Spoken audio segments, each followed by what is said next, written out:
In the case that so, the deputy governor, Kisii County, a gentleman called Robert Monda, kicked out.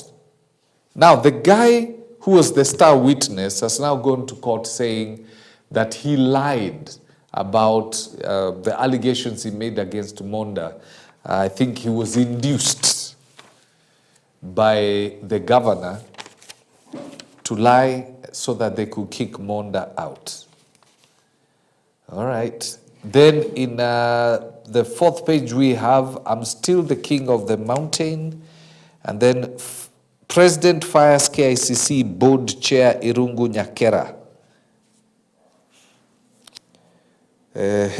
Nyakera, I think he tried to vie in Murang'a County. Yes. Kalonzo wrong on interference in hiring of new polls team, says ODM. Raila's party says it has confidence in the panel constituted and the progress made so far with the interviews. House extends tenure of IEBC selection panel by 2 weeks. The back page of the Nation, Alam as Kala Azar kills 26 people in Wajir, at least 100 people in hospital. County Health Minister attributes a rise in infection to culture of not seeking treatment. Eshbane.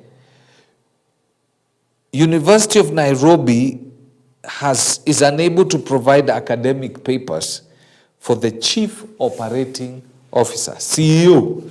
Ana maklatas. Hakuna na maklatas.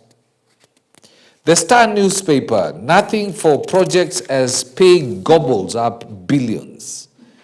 And then you got the picture of Body by Design owners who've been remanded over the death of a lady who was seeking to have cosmetic surgery in their facility. Incidentally, according to the papers that came out, they were not licensed to do this. Hey.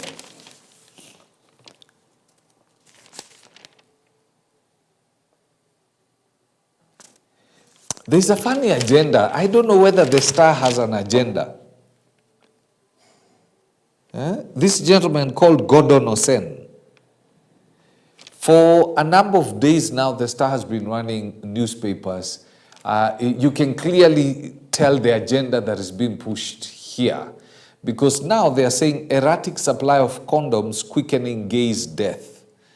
And that page, it's like every other day, there's a page on LGBTQ.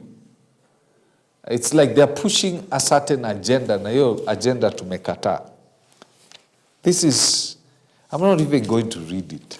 Mushrooms thriving under trees in Kiambu.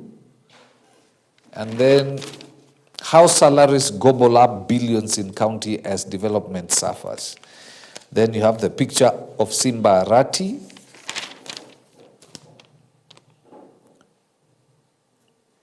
As RUTO lays ground to reclaim Mount Kenya. And the back page you have probables alert. A stringent anti-doping test requirement await Tokyo Championship hopefuls. But they shouldn't have a worry. They shouldn't worry about that, should they? I mean, I know majority of our people don't take drugs. Who'll blink fast? Dun, dun, dun. Sacking saga. Former CS Justin MUTURI has taken on President William RUTO, accusing him of refusing to address abductions in cabinet and instead kicking him out for demanding answers. MUTURI, who remained unbowed, placed the kidnappings at RUTO's doorstep, saying he will not be silenced. He claimed RUTO lied after the president said MUTURI sacked himself when he absconded cabinet meetings. RUTO woos Mount Kenya with goodies as he seeks support. And then we also have the story of the clinic directors charged with botched surgery death. Then you have the picture. You have the directors are Lilian Edna Wanjiru, George Wakaria Njoroge, and Dr. Robert Waweru Mutula at Kibera Law Courts over the death of businesswoman Lucy Wabui Kamau. TSC promotes 25,000 amid union outrage. What? Barely a day after fronting himself as a champion of independence of state security agents, President William Ruto paraded Inspector General of Police Douglas Kanja at one of his rallies in the ongoing tour of the Mount Kenya region. Hapo kuna taswisi. Iko taswisi hapo. Battle looms as over IBC jobs. ODM Azimio reading different scripts. MUTURI was sacked for kidnaps position. RUTO shake-up as county shake-up continues as KICC boss Nyakera is dismissed.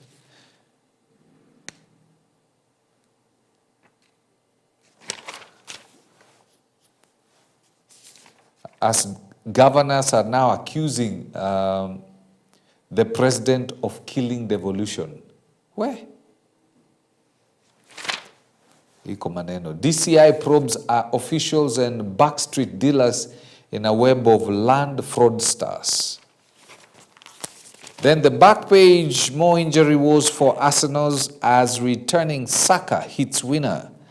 Arsenal Bukayo Saka celebrates after scoring the team's second goal against Fulham at the Emirates Stadium yesterday. I know the likes of Manu, quite a number of people who back Arsenal are going to be in celebration because of this. All right, let's go for a short break. When we come back, I'll take you through some of the things that happened yesterday, the stories and the videos of some of the things we've read.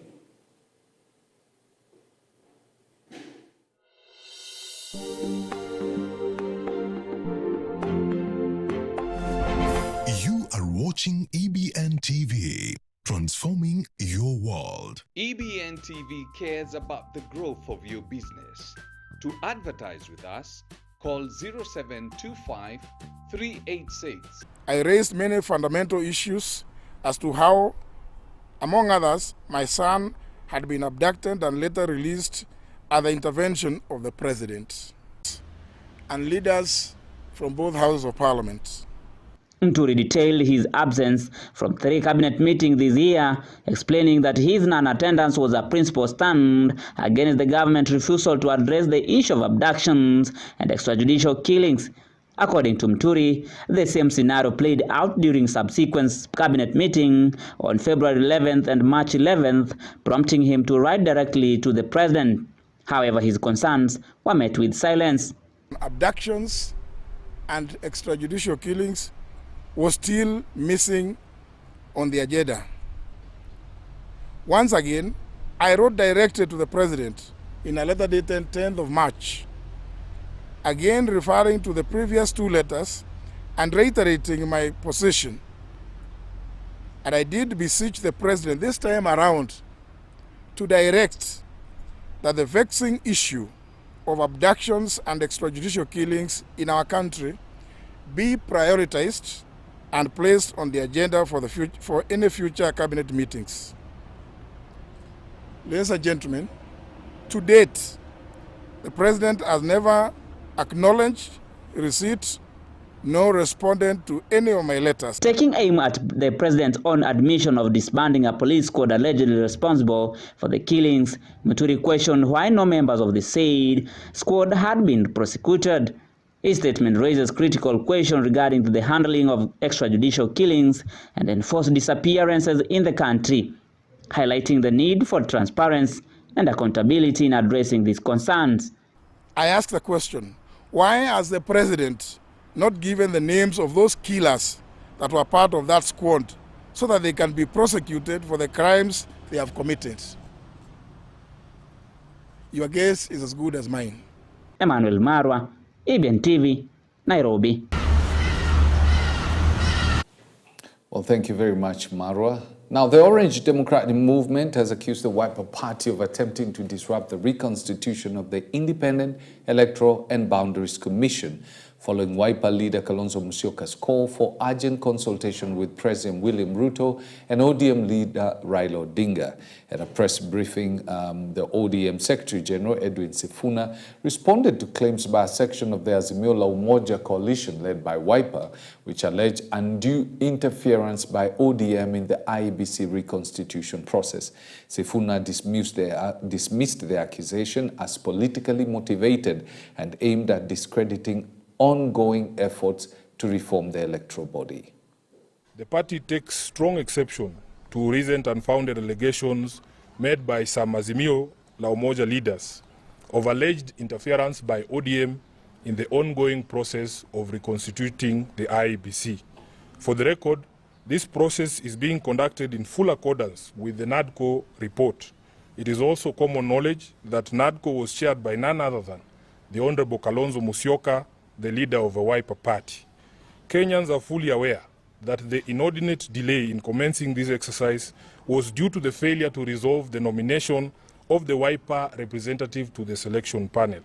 Following the support of ODM, both at the PPLC and in court, including affidavits sworn by our very own Junet Mohammed here, Wiper got its rightful slot, and as we speak, Wiper's nominee to the panel, Koki Muli, has been part of the process from the shortlisting to the ongoing candidate interviews.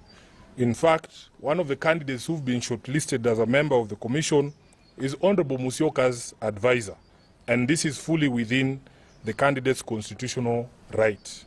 Further, the law grants the selection panel the authority to determine its own procedures, granting it operational autonomy in executing its mandate. The panel should be allowed to independently execute its mandate without political interference or indeed any other interference. We view the accusation by a section of Azimio leaders as an attempt to preemptively discredit the panel and the outcome of the entire process. Kenyans have waited a very long time to have an electoral commission in place, and we will not countenance any attempts to derail or delay that process. Wow, it started again. Okay, let's check out how the tour of President William Ruto was in Central, who took another jibe at his former Deputy President Rigathi Gachagua over the supremacy battle for Mount Kenya, insisting that he still has a firm grip of the region. Speaking in Maua, Meru County, the president explained that his friendship with the region extends to 2 decades and cannot be broken by an individual. He highlighted development projects within the region, citing that he would continue fulfilling his campaign pledges. Kwa hivyo watu wa Meru, mimi nimefurahi sana kufika hapa.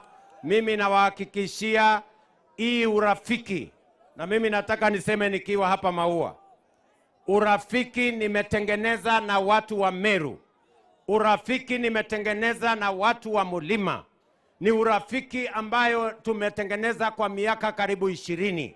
Hakuna mtu atakuja kuvunja urafiki ambaye mimi nimetengeneza na watu wa Mulima, na siwezi kukubali mtu yeyote kuja kati yetu na ile kazi tumefanya kwa pamoja. Tutasimama ngangari, na mimi nitahakikisha kwamba maslahi yenu, maslahi ya Wakenya wote, tumeunganisha Kenya na Kenya isonge mbele. Si wale wakora wa siasa pia wamehamishwa? Wahame kwa mlima, wasihame? Si walisema rais hawezi fika Meru? Sasa rais yako wapi? Huyu rais ndiye mwenye mlima? Aishi kwa mlima? Akae kwa mlima? Na ndio maana niliwaambia mimi ile njia ambayo utembea, natembea njia ya mwananchi, ile ambayo mwananchi ataweza kufaidika. Sio njia ya mtu ambaye ni binafsi na mtu ambaye anajipenda yeye mwenyewe. Na nilisema kwamba njuzi nilipokuwa pale ya kwamba kuna mkora alikuwa anataka kuuza wa Kenya na 10 billion. Akaambia Ruto, nipatie 10 billion nikuletea wa Meru. Semeni hivyo. Mheshimiwa Rais, sisi tuko na imani na wewe. Remember, the president is in the Mount Kenya region for the entire of this week. So we are going to see a lot of that. I think the last county is going to visit is Kiambu County. Now, tragic accident in Kibuon Nyakach in Kisumu County claimed the lives of 4 passengers, which include 3 students from Ober Boys High School who are traveling home for their April holiday. Several other passengers escaped with serious to minor injuries and were taken to Nyabondo Mission Hospital for emergency medical care, while the bodies of the deceased were taken to Nyabondo MUTURI. According to Regional Traffic Commander Nyanza Peter Maina, the 14-seater heading to Kisumu rammed a stalled trailer near the Nyabondo junction. He blamed the accident on reckless driving and cautioned drivers to be vigilant while on the road. We have lost 4 people, including 3 pupils. The rest with, escaped with slight injuries. And as you can see, they are, at the moment they are undergoing treatment at Nyabondo Mission Hospital.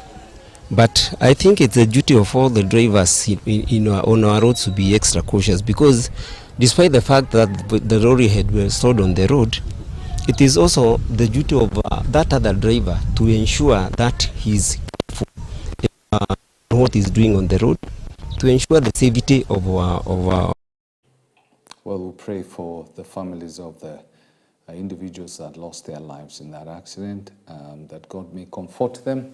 Well, at the same time, we pray for quick recovery for those who are in hospital. Now, days after the Court of Appeal cleared the way for President William Ruto's university funding model, the Ministry of Education is racing against time to conduct public participation across the country to align with the court demands.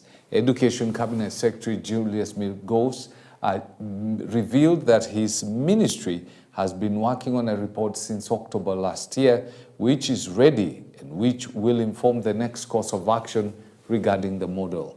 He announced that from the report, no student will be sent away to collect school fees, further affirming that the new system will give priority to children from poor backgrounds. Speaking during a prize-giving day at Maryhill Girls School, the CS insisted that the new model will ensure equity and fairness, enabling learners from all socio-economic backgrounds to access education with ease. That because there's been an issue around the funding model, and we've worked on that funding model continuously from September last year. The report is ready. I think this week or next week you'll be doing public participation on it, on the issues of the appeals. You'll see some advertisement coming out. We are going to ensure that no student is left behind. In fact, the truth of the matter is that when the funding model had challenges, we had discussions with the universities, and we agreed that no student would be sent away or no student would not do the exams until we process the issues of appeals. And that happened. So just like you've done here in Maryhill, where all the students were able to remain in school, the students in universities will remain in school. And I've assured the 246,000 plus that we're going to work day and night to ensure that that model places the parents' income as close as possible to what they earn, so that we can ensure that the students who come from vulnerable backgrounds are supported fully by government, and those who are able to pay their fair share. So we are working on it, and I can guarantee here that there is no student that is going to remain outside because of lack of resources. That is our work, and we are working very hard to ensure that each one of us benefits.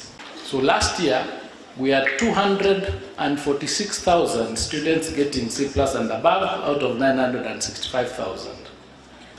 And I think about a month and a half ago, we had somebody writing in the Standard that the government is not going to be able to take care of these 246,000 students. Let me disabuse you of that notion. The government is not only going to take care of the 246,000, but it's going to take care of more than 305,000 students, because what has happened is we have 305,000 spaces in the universities. Well, I truly hope that the public participation that is going to be conducted is going to be actual public participation, because what has happened in the past, it was a sham. You'd be called, you give your thoughts and views, but nothing of it is taken into consideration when the decisions are finally made. Now, Lurambi Member of Parliament Titus Hamala has made it clear that the Western region will not accept any position below that of Deputy President in the next government in 2027. Speaking at Shiewe High School during the presentation of 55 million shillings worth of bursary checks, Hamala stressed that Western residents are tired of supporting leaders of other communities only to end up on the opposite side. Despite Western leaders unanimously supporting President William Ruto in his bid for a second term, Hamala insisted that Ruto must nominate one of them as his running mate in the 2027 election. Na mtu atasema, wale wanaenda ikulu wanapeleka tumbo yao. Nyinyi mmefika hapa bila tumbo? Nani amefika hapa bila tumbo? Nikienda ikulu naenda na tumbo. Na nikipata kitu naweka ndani, ingine naletea watu wangu. Nimeleta barabara 2, nimeleta masoko, nimeleta housing, na pia vile mtaenda nyumbani kununua chumvi. So shida iko wapi? Nikiitwa siku nyingine niende ama nisiende? Hatuwezi kuwa tu watu wa kufuata watu kiolela. We are saying kiti ya President Ruto, we are not negotiating with that one. Hiyo iko huko juu, yeye amekalia. Lakini vitu zingine hizi kuanzia kwa deputy mpaka ukija kwa minister sitakuwa vacant. Sisi hatuwezi kuwa tu tunajaza kikapu ya watu wengine. Tumejipata kwa opposition by bad luck. So mimi siwezi furahia opposition because nobody, hata wale wengine watakapokuja with their movement, their sole agenda is to form government. Na kama huwezi form government through the door, hata kama ndirisha ingilia, wewe ingia ndani. Sisi tumeruka, tuko ndani. Wale waliokuwa, Biblia inasema wa kwanza watakuwa wa mwisho na wa mwisho watakuwa mbele. Tumedisplace wao, hiyo masahani yao tunachukua, tuko hapo, tumeanguka nayo. We are in government. Na sisi tafadhali, sisi tutembea na Raila, tulikuwa tunatafuta opposition. What were we looking for? Na sasa vile tulishindwa through the main door na tumepata mwanya kwa dirisha, tuingie ama tukae nje? Si tuingie. Tukiingia stima inaingia, barabara zetu ziundwe, ingine tutajua mbele. Na hata huko mbele tunasema kama sisi watu wa magharibi hatuwezi kupata president in 2027. Deputy. Hatuwezi acha. Now, youth from Mount Kenya region have strongly criticized the Chief of Defense Forces and the National Intelligence Service bosses for making remarks they perceive as attempts to intimidate them from advocating for better governance. Speaking at a civic education forum in Embu town, the youth asserted that they will not remain silent as long as the government fails to address the challenges they face. Led by Ken Mugo, the youth reaffirmed their commitment to pushing for meaningful change and ensuring their voices are heard. Mugo questioned why the government, instead of addressing the concerns raised by the young people, is resorting to using the military and intelligence services to silence them. Sisi kama vijana wa Mount Kenya tumeamua to take responsibility ya hii region yetu. Tumeamua ya kwamba wakati umefika kwetu kama vijana kuchukua responsibility ya kura zetu and the decisions that we make at the ballot. Sababu tumekuja kuona mara nyingi sisi kama voting block ya vijana tuna end up kukua compromised, tunakosa kuchagua wale watu ambao watasimamia our interests as a people. So that civic education is home, because that is the key to changing our leadership. Everything that is happening around, we evade the youths, we can't evade the youths. We are the youths, we are the champions, we need to champion for the leadership that we want. And what we are saying and what we are portraying today is that we are ready for change, we need change. Change is inevitable. So far so good. The last happenings, the last 2 years have shown that there are some things you can't resist. You can evade them, but you can't resist. So our main thing is civic education, making sure that every youth in Mount Kenya region, especially now that we are in Embu today, every youth akona voters card, akona ID. Zisha vijana kwa zile vitu ambazo wanafaa wafanye before ya uchaguzi unaokaribia. Sababu tumekuwa tukipata malalamishi mingi sana. Wanasema tulichaguana, mtu akaenda akabadilika, kiongozi amekuwa mwingine, ashiki simu zetu, hajatusaidia kitu yoyote. Lakini tukirudi tunaangalia, tunaona kwamba hii shida ilitokea pale kwa kuchagua huyu kiongozi. Wengi wanasema walichagua na hawachaguani. Uchaguzi ukikaribia, wengine wananunuliwa kura zao, wengine ID hata wajui waliweka wapi, wengine wananunuliwa pombe ile siku mahali inajulikana kwamba kuna upinzani mkali, unanunuliwa pombe ile siku uchaguzi ikijulikana ni ya kesho. So tunataka kuongelesha hawa vijana ndio wakati ukikaribia wa uchaguzi, kila mtu amekuwa amejihami na kura yake. Well, with that, we bring the curtains down on the show. Do you have yourself a lovely morning? Remember, at 9 we have Your Faith Today. And then at 2 p.m. we'll have Manukato with the Teddy and DJ show.